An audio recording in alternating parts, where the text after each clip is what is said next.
On Wednesday's Morning Focus, you heard my conversation with Bobby McMahon, the Mountshannon native who currently lives in Japan. Bobby's the frontman for Eirfoyl, a Japanese band, although they more closely resemble a miniature musical version of the United Nations. Eirfoyl are releasing their debut album this Friday, and I'm very pleased to say we're crossing over to Japan now to have a chat with Eirfoyl. So that's Bobby and his bandmates Jim Lewis, Edwin Huits and Holy. Gents, a very good morning, Bobby. How are you? Last time I was chatting to you was on Terra Firma here. You're back over in Japan. I'm sure there's great excitement ahead of the release of the album tomorrow.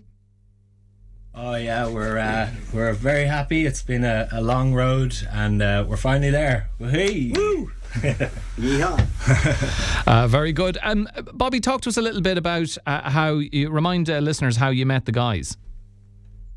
Yeah, so if we date back a couple of years ago, it was originally myself and Edwin that met first. One of the times that I was over visiting, and we sort of hit it off, and we spoke about music for a while and got into it, and started pondering on the idea of getting a band together.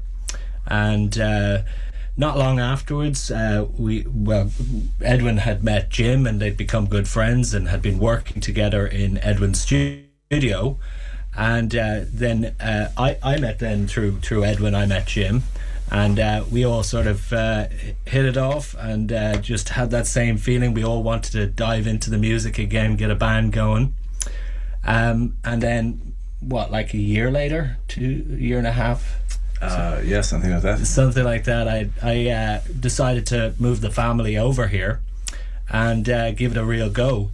So we jumped into that, and we spent the first, I'd say, about a month working together, trying to get sort of our sound, and very quickly realizing we needed a kick-ass bassist, and so we started sending out the word around locally, trying to find somebody. And sure enough, after I think we had 1 week, exactly. We met Holy, and we all hit it off and just started playing gigs. And it's sort of where do we go from there? And Jim, you're the guitarist, and the band is so interesting because you're different nationalities, different ages, different influences. You're bringing, I suppose, American roots rock into the mix. How does it all work? I'm sure you have musical differences, but there's surely elements where you merge together. Well, we all heard the same music growing up. Just I started earlier than the rest of the guys did. You had a head start. So I have that perspective. I'm kind of happy to have it, really. And some of that music that I grew up with is timeless, and these guys like it to a point. And good enough that we are able to forge some common ground together musically. It's great. And Edwin, to bring you in, Bobby mentioned during my chat with him on yesterday's show that I think you've been in Japan quite some time. I think he said 18 years or so, firmly established there. And you've 20 years this year. 20 years this year, and you've a studio as well, which I guess all of that makes it easier for a band like Eirfoyl to get up and running. It does, yeah. No, like with our own studio, we can basically, whenever we feel like it, we can even throughout the night we can go in and record here. So that's very easy, obviously. So yeah, that's actually also the way we work. If any of us has an idea, we call each other up and we go like, yeah, let's go to the studio, and off we go.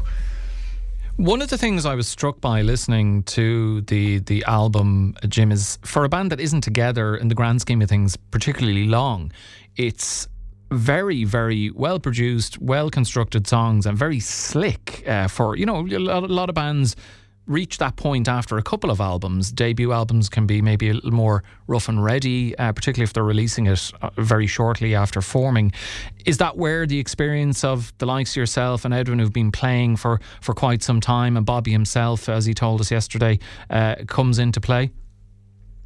Well, yeah, you combine the years of experience each one of us has and add them together, and we've been around for a long time in that sense.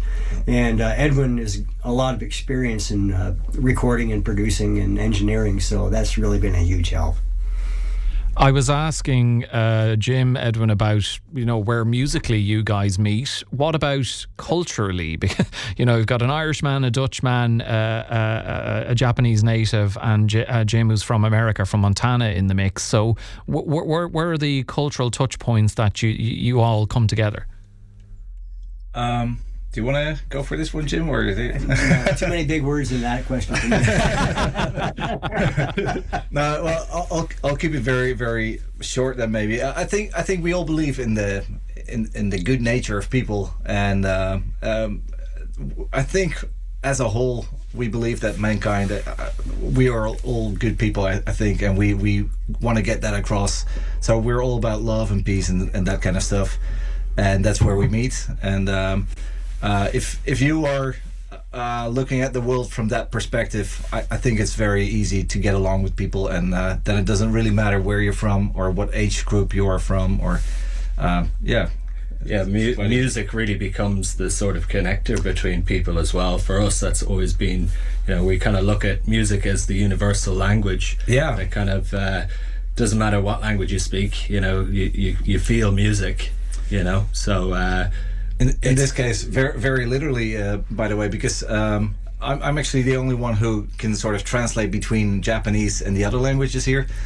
And Holy doesn't speak English, so that's always interesting.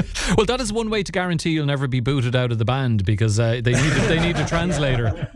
You got it. That's like owning the van and the PA system. Yeah, exactly. Yeah.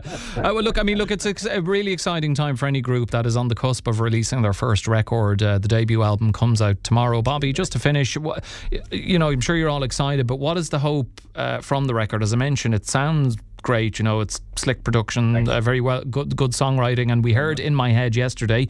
It's a hell of a chorus. What are your hopes for the album? What are you hoping to do? I'm sure you'll be playing around Japan first of all. Will you be hoping to drag yourselves over to Europe or maybe to the States or somewhere at some point in the future? Yeah, so we're getting busy here now with shows over the next we have this month lined up for the rest of the month, and then we are looking at a tour over in Europe as soon as possible, but really with the album we want people to hear it, and we hope that they get as much enjoyment out of it as we did producing it, you know, because we put our hearts and our souls into it and had an awful lot of fun doing it, and we want to bring back that love of listening to a raw album and the whole thing as a piece, you know, just checking out the artwork and enjoying the whole thing. So we really hope you guys all enjoy it, you know. Well, I'm sure we will. Good response to In My Head yesterday, and look forward to hearing the album again. Look, lads, thanks so much for joining us all the way from Japan. Bobby McMahon, Jim Lewis, Edwin Huits and Holy, and hope the record does really well for you. And, you know, they always talk about groups having difficult second albums, but as Bobby said, you're already working well on that. So, lads, thanks again for joining me on Morning Focus. Thank you so much, Alan. There you go. That is Eirfoyl, and the best of luck to them with that excellent debut album which comes out tomorrow.